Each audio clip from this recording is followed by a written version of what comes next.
Selamat pagi Bapak Ibu, Oma, Opa, dan saudara-saudaraku yang baik.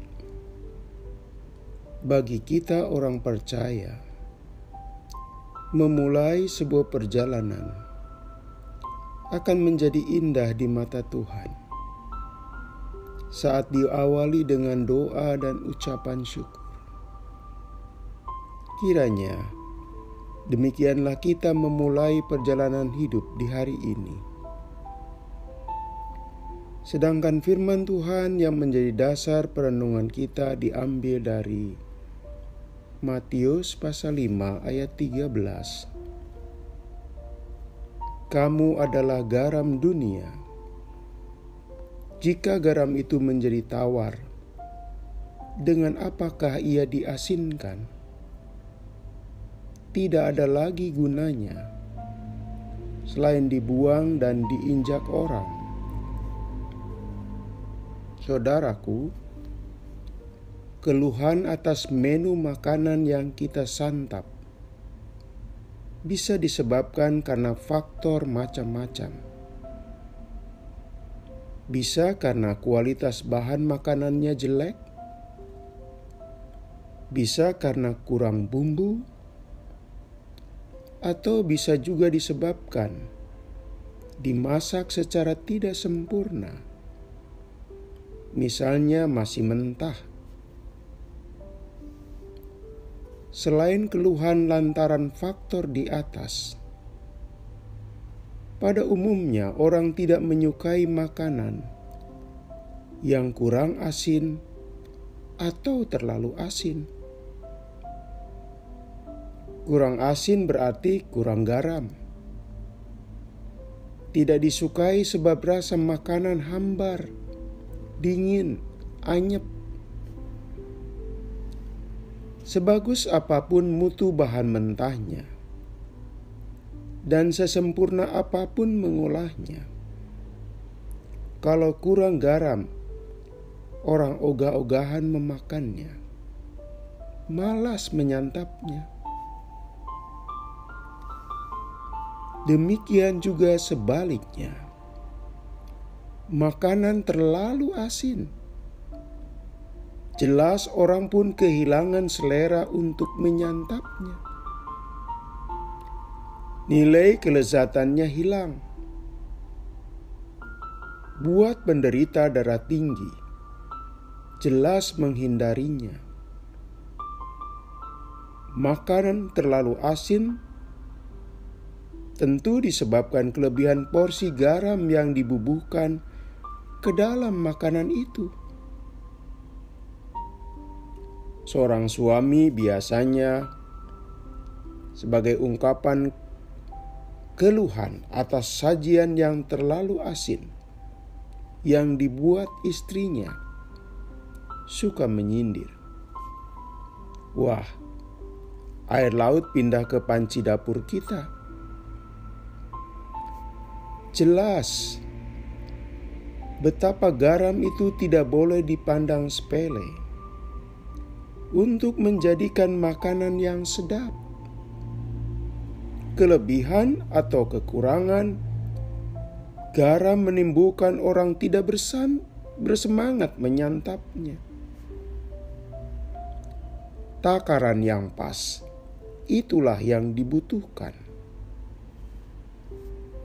Saudaraku, Anda, saya, dan semua orang percaya adalah garam. Kiasan ini artinya kita itu dibutuhkan, dan keberadaan kita dihadirkan dimanapun agar lingkungan kita menjadi indah, nyaman, tentram, sejahtera, dan menyenangkan. Kita semua punya fungsi, yakni berfungsi menggarami seperti dinyatakan teks di atas. Ketika ada orang Kristen, kehadirannya malah membawa onar dan dicap tukang bikin reseh, di lingkungan tempat tinggal atau tempat kerja kurang gaul, sampai pada tingkat orang yang tidak disukai, maka orang itu telah kehilangan fungsi garamnya. Dia akan diinjak-injak orang, bahkan dibuang, dianggap tidak berguna, eksistensinya tidak bermanfaat, saudara-saudara.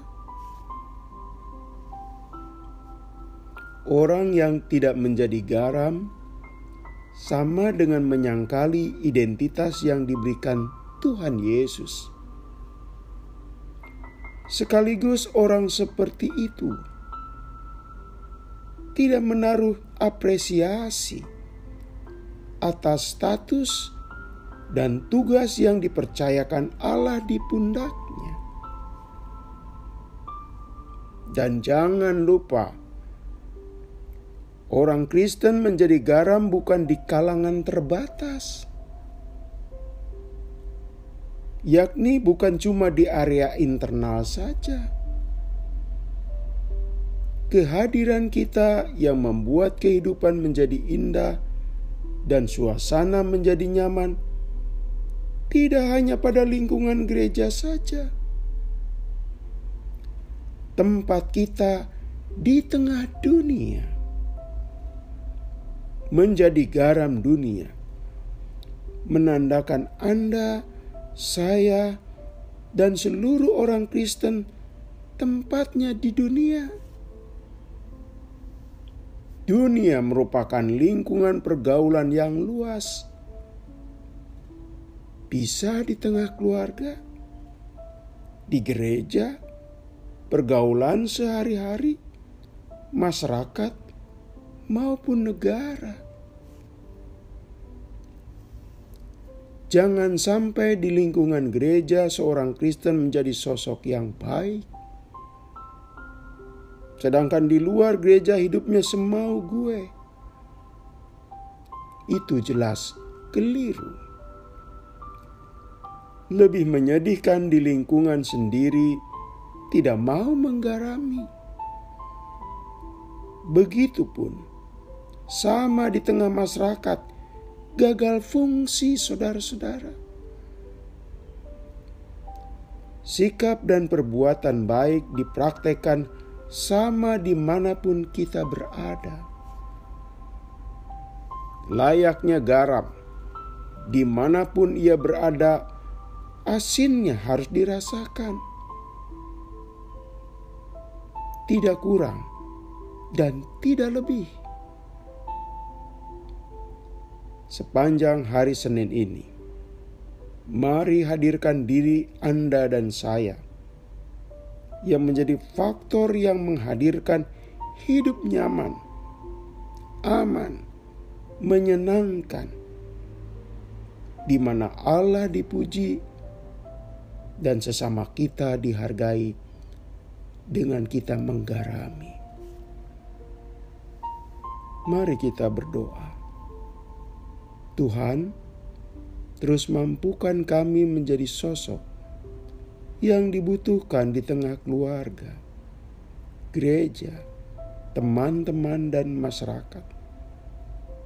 Karena bagaimanapun, Engkau menjadikan kami adalah garam yang harus menggarami dunia. Dalam nama Tuhan Yesus, kami berdoa. Amin. Selamat pagi, saudara-saudara. Selamat beraktivitas. Masih bersama Pendeta Supriyatno. Tuhan memberkati.